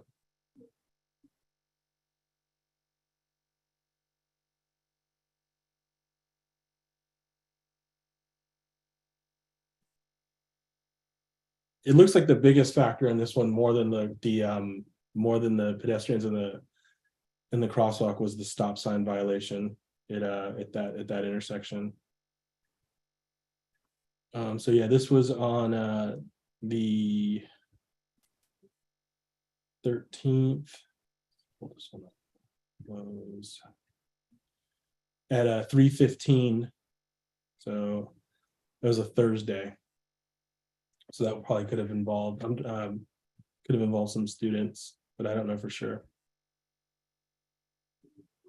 So Sergeant, what stop sign did they violate? What direction were they going? Were they on Oak Grove?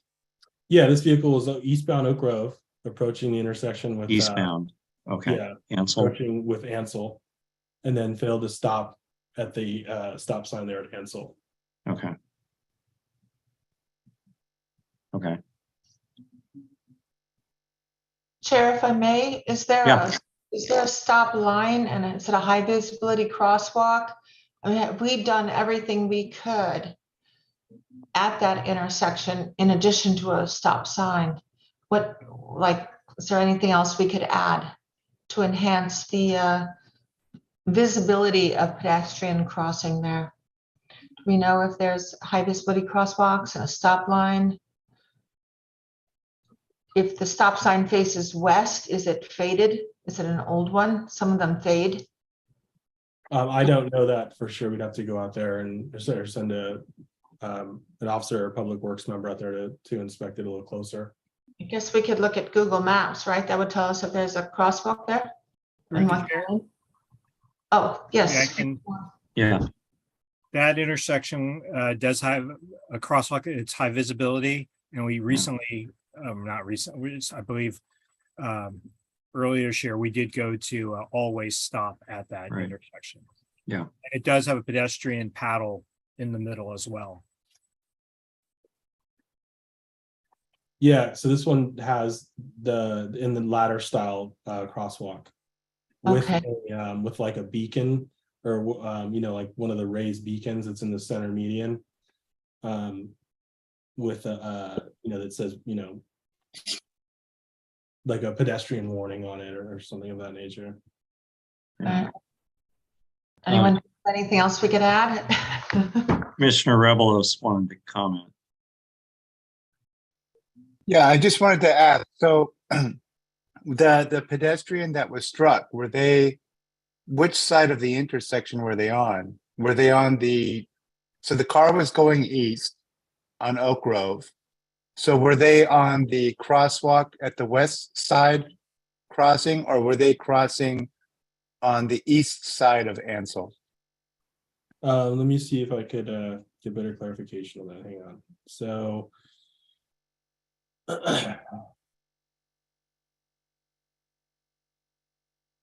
so they were crossing in a southbound direction on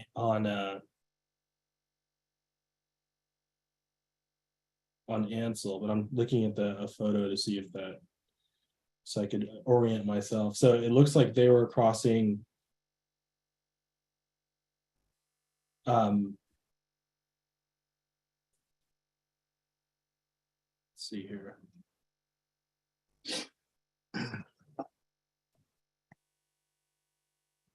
So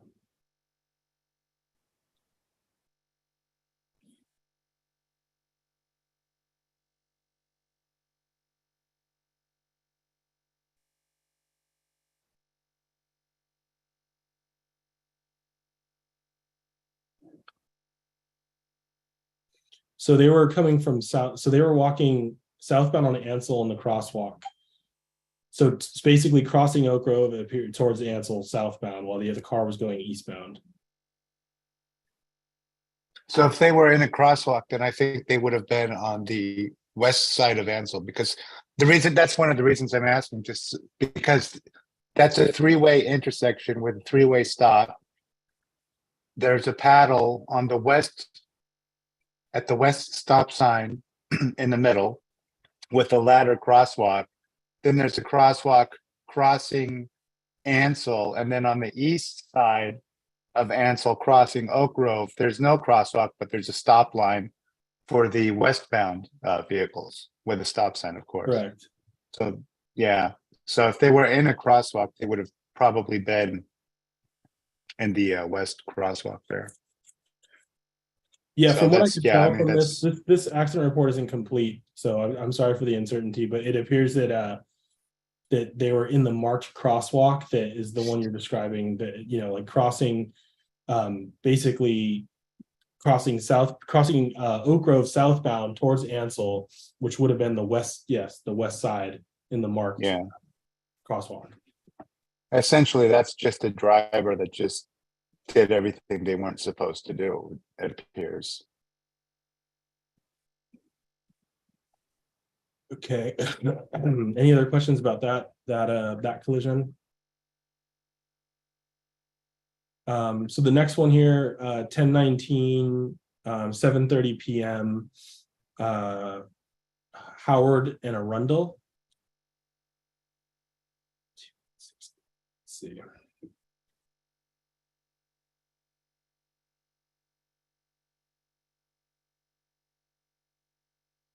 Pedestrian was walking eastbound in the crosswalk crossing Arundel. While in the crosswalk, was struck by V1 who was making a left turn onto southbound Arundel from Howard. So if you could imagine that. Trying to scene.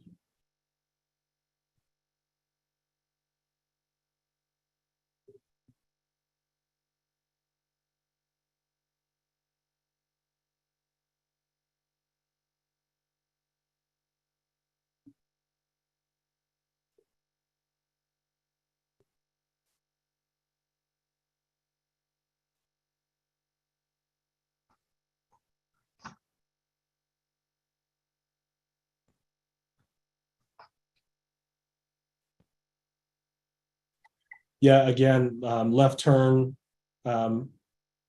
eastbound Howard. It's a four-way, it's an all-way stop.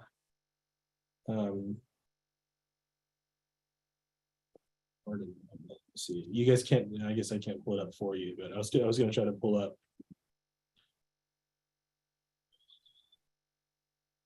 Through chair, Yep. just want to point out that this intersection is adjacent to, it's one of the corners of Washington Elementary. Yep. And it's one of the ones during the Lion Ho traffic calming. It's got quick build bulb outs there, high visibility crosswalks, advanced stop lines there. So just wanted to point that one out. Correct. And also the only thing is, I'm not sure, you know, the only thing to note on this one is that it was at nighttime. So I don't know how much visibility there is. I don't know if that was a contributing factor or not. It doesn't appear to be, but any other questions on that collision? Yeah, so tell me again, the pedestrian was where and the car was where? Sorry, trying to visualize it. Yeah, so the pedestrian was crossing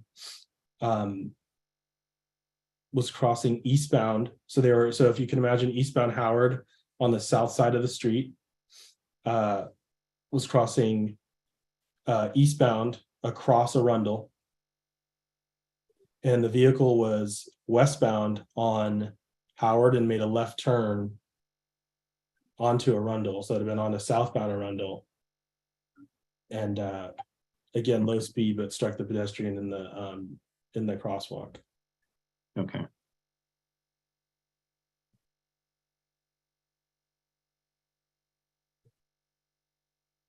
All right, yeah, I don't know how that happened.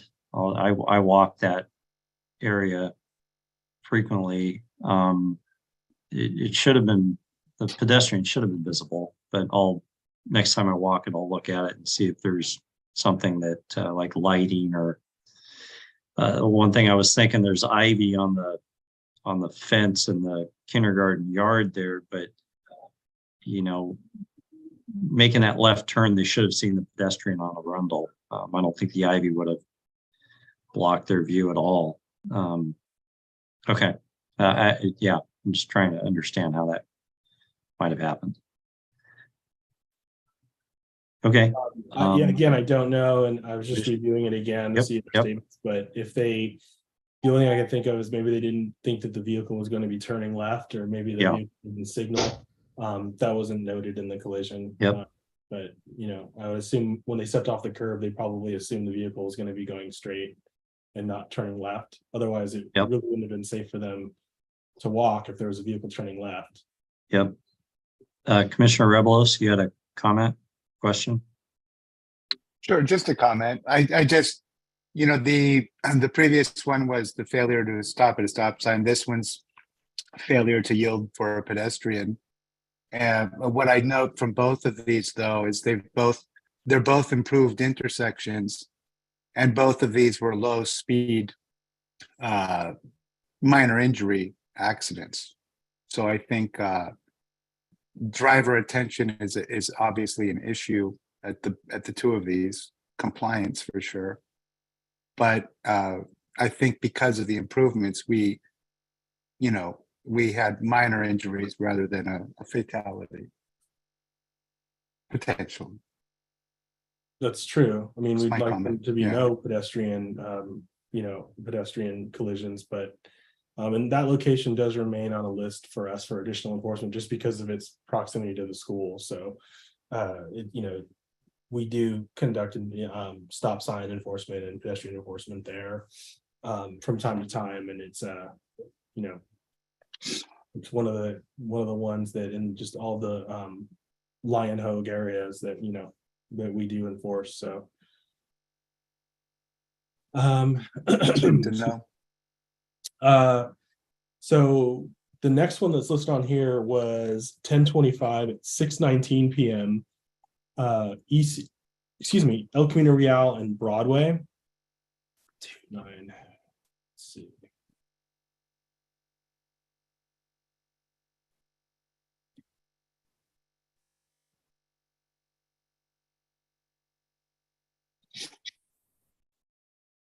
So this involved a vehicle that was going southbound on El Camino, number 1 lane, approaching the intersection with Broadway.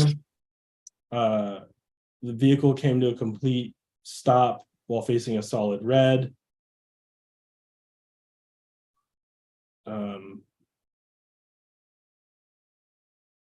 I guess this involved a pedestrian that was crossing the street after the light had changed. So the light had changed to green.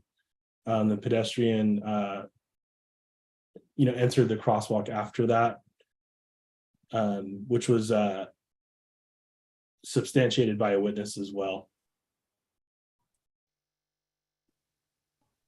In this case, the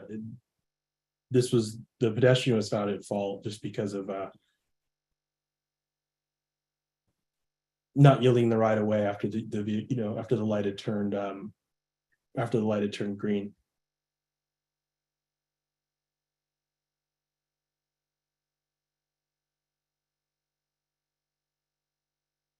It also appears that this pedestrian was crossing outside of the crosswalk.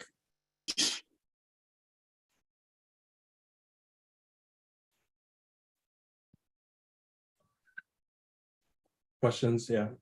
Yeah, go ahead, Commissioner Rebels. What was the severity of that injury? This one was also a minor injury.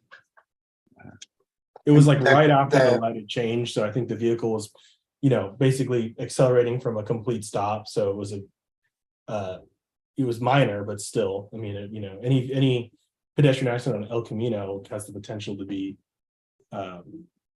severe. Minor in this case.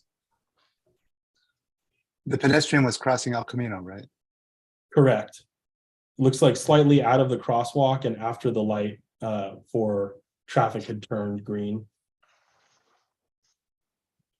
All right. Thanks.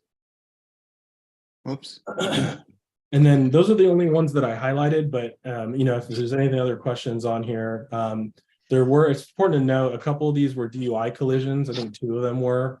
The one at El Camino, there was one on El Camino Real in the 1100 block. And there was one, the one at the top, El Camino Real near Floribunda. So that one was a DUI collision that happened at 3:30 p.m. It's pretty unusual. Yeah.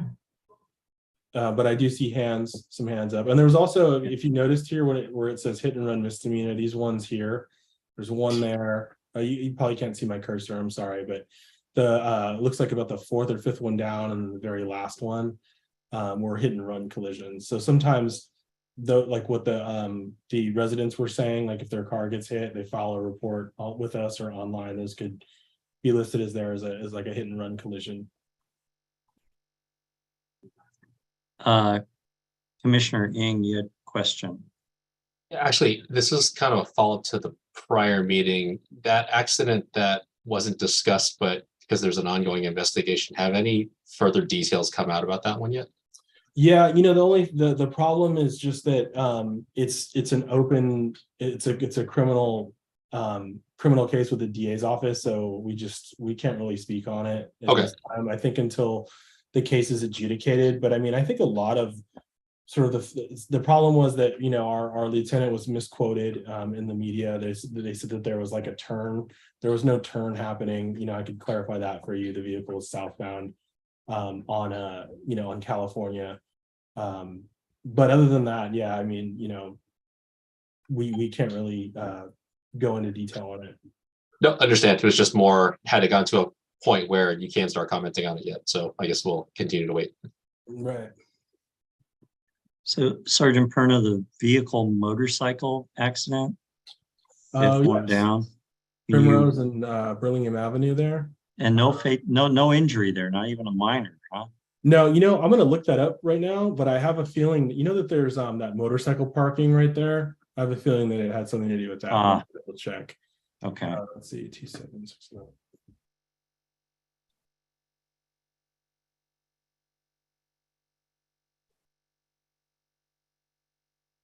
So that one, it's not listed as such, but that was it is listed on there. That was a hit and run collision. So what happened? I think a motorcycle was hit, but I'm going to double check it. Yeah. So his motorcycle was parked in those parking stalls in the 300 block of Primrose, kind of near. I guess that I think that's near Phil's. And a white Lexus had backed into a parking space. It basically backed into the motorcycle and knocked it over. Okay. He was not on the motorcycle, as far as I could tell. It was just parked there. Okay. Isn't that all angled parking though? Or is it on the opposite side of Primrose? So one side is angled, and then the Yeah. other side has those spots. But that's a common area. Just so you all are aware of, there's really not a lot of parking there, and we get a lot of violations there. People abusing the disabled stalls because there's like 2 or 3 disabled stalls, and then people also just completely blocking the motorcycle parking right there because they want to get their coffee or go to the post office or whatever. And then also people abusing the loading zone in front of the post office. So that's a really highly congested area. There's not much we could. I don't know that we could do anything, but it's just there are a lot of parking violations right in that little area right there, because there's a parklet, at least one right there, and even before the parklet, or actually there's 2 because there's one down by closer to the post office, and there's one like right out in front of the coffee shop. So that we get a lot of violations there for parking. The PEOs are constantly shooing people out of there and issuing citations. Okay. I think that's it. I don't see no more hands up. All right, very good. Thank you, Sergeant Perna. Appreciate the information. Thank you. We'll move on to 7E. Commissioner Communications. Anybody have anything else that they wanted to share? Commissioner Lee? Yes. Yep, go ahead. Yep. I was hoping, because I was in receipt, let me go back to that, the letter that was read by Chelsea Miller, Chelsea, Otto, and John Miller. I was in receipt of that. And I was hoping we could add that to our agenda next month. When we get to the next agenda items, yeah, we can talk about that. Okay, so I don't need to reread that, correct? No, not at this, no. Okay, and I was trying to remember, Manito Velasco had emailed out that San Mateo, the city of San Mateo, is considering moving a crosswalk that crosses Peninsula Avenue from Burlingame to San Mateo. And it's at Lorton, I believe. Mr. Wong, perhaps you remember that San Mateo wants to move this crosswalk from the west side to the east side, or the east side to the west side. But they want to move it, instead of adding a crosswalk, they want to remove the one that's in the well-lit intersection side. In the evening, the street lights are on the side where the crosswalk exists, and they want to move it to the dark side of the crosswalk to cross Peninsula Avenue. And it affects Burlingame as well as San Mateo. And Mr. Velasco had emailed me about it just to bring it to our notice that that was happening. And I was hoping that our Burlingame staff could get involved in that, even though they gave San Mateo the lead, but could we get involved in it and try to encourage San Mateo to maintain the crosswalk that is in the well-lit side of the street? And I guess just going forward, it'd be nice if we could not give up control of something as important as being able to cross Peninsula Avenue safely. So I guess I wanted to talk about that, about what Manito Velasco sent to me.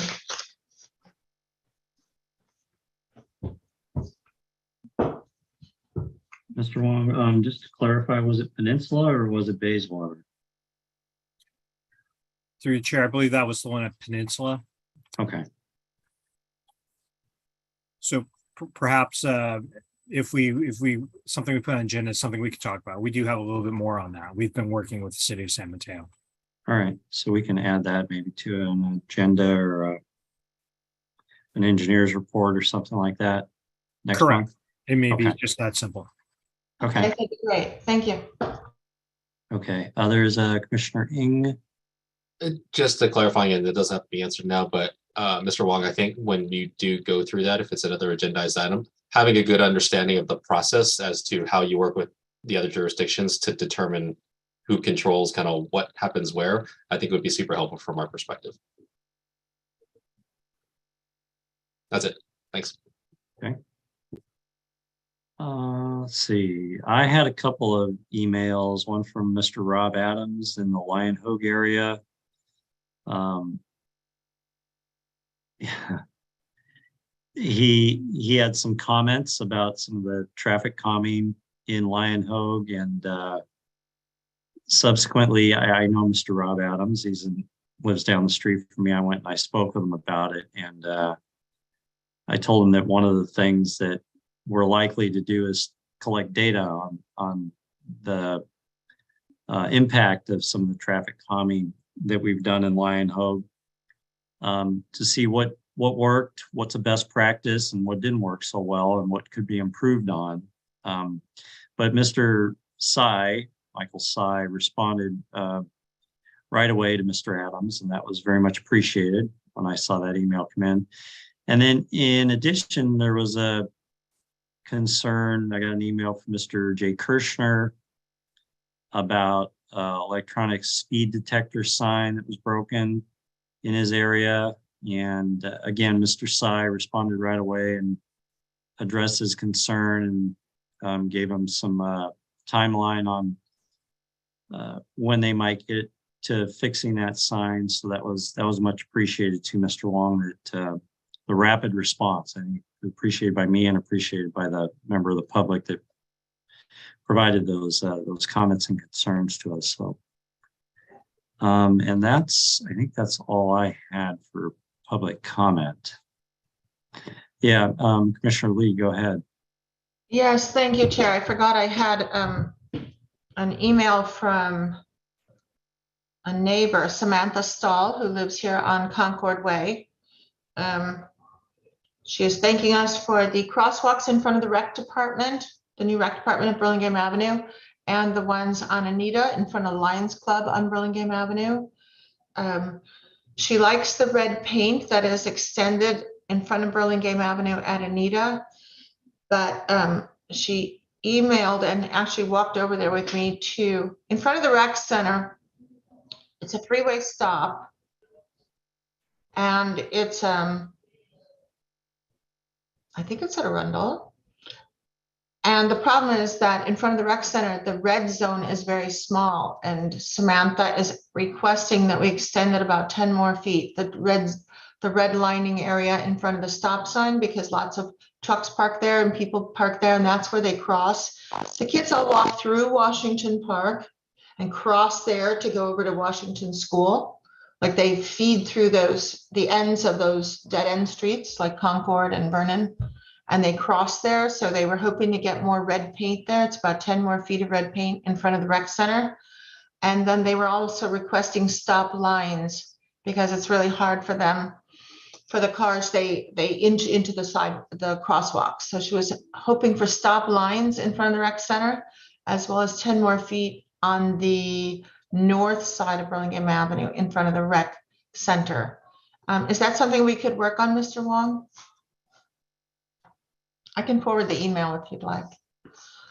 I believe we've seen the email on that, and we've directed her. It's not our call on that one. It's Park and Rec needing that. So that just we're aware of that one, and we've been addressing it. Our city staff has been addressing it. Would we be able to do stop lines at those stop signs? We could review that. All right, that'd be great. Thank you.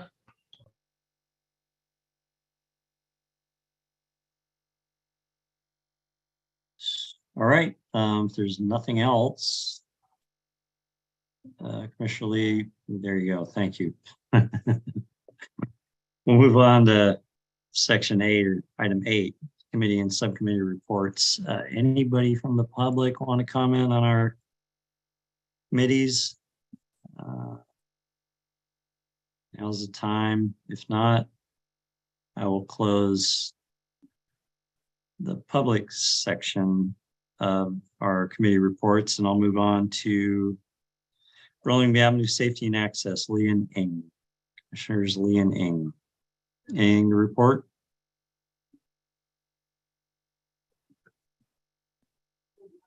See, no. Okay. We'll No, move on. although, actually, so Yeah. just one quick comment. Sure.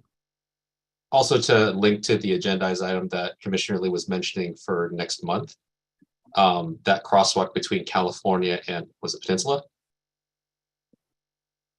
You know, when we're kind of looking at kind of the purpose of how it flows into Burlingame and where it directs into, there's, you know, I think there's an interpretation that it could be considered as part of kind of the downtown Burlingame safety area. So maybe as we discuss that, we can also discuss the appropriateness of it, kind of looping that into some of the other work that Commissioner Lee and I are doing in that area.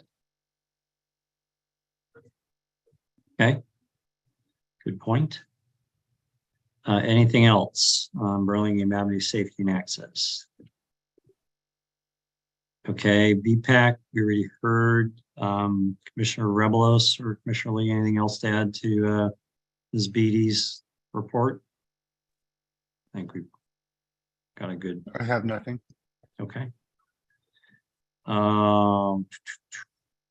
BIS safety audit, no Vice Chair Israelite, so Commissioner Ing.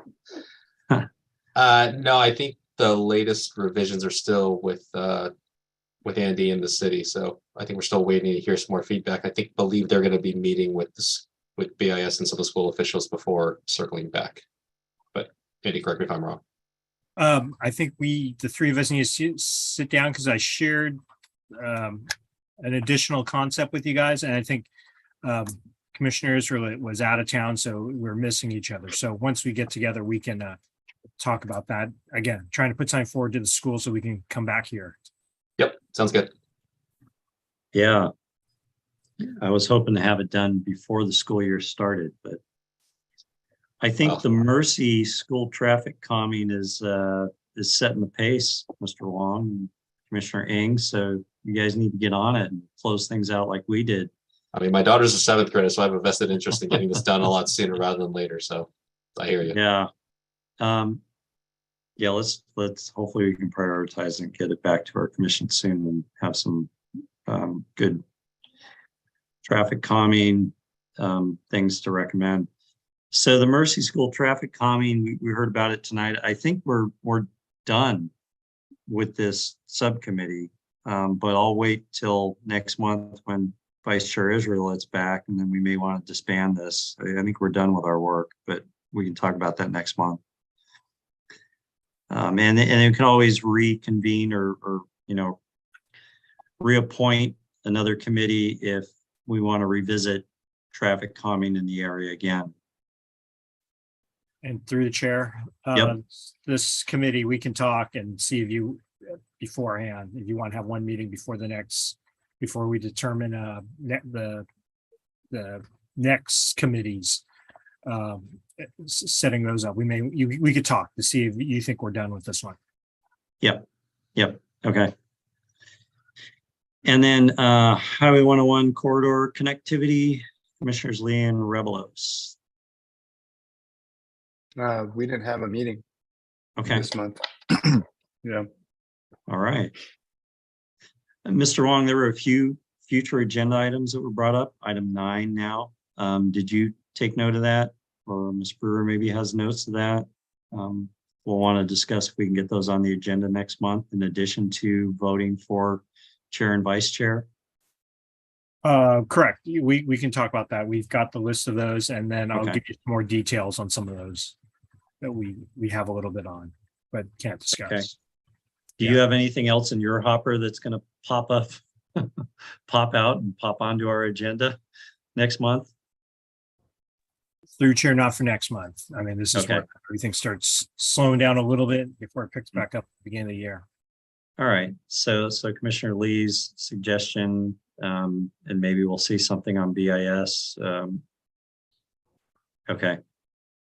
Yeah, go ahead, Commissioner Lee.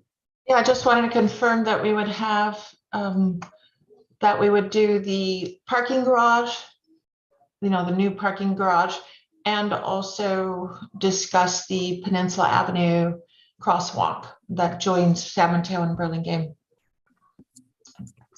And again, through the chair, yeah, meeting for our pre-agenda meeting, we'll talk about those. Okay, All perfect. right. Thank you. Very good. All right. Well, that's it. Cut our meeting time in half. That's pretty awesome. Only 2 hours and 10 minutes. We started a little bit late. So, all right, very good. All right, commissioners, thank you all, Mr. Wong, Sergeant Perna, Ms. Brewer, members of the public, appreciate everything. And we will meet again next month. Okay. Happy Happy Thanksgiving. Thanksgiving. Happy actually, Thanksgiving, to yeah. everyone. Yep, Quick question before we adjourn. sure. Is there any guidance on when in-person meetings will start resuming again? Oh, yeah. Good question. Through the chair, Yeah, I believe at the start of the new year, there's a good possibility we will have our meeting back in chambers. okay. Sounds So good. That's the goal from what I hear, but yeah, don't hold me to anything, but I believe city council will have the first meeting that's live and then we'll follow. All right. All right. Looking forward to that. Very good. Of course. All right. Nothing else. Here, all. Meeting adjourned. Happy Thanksgiving.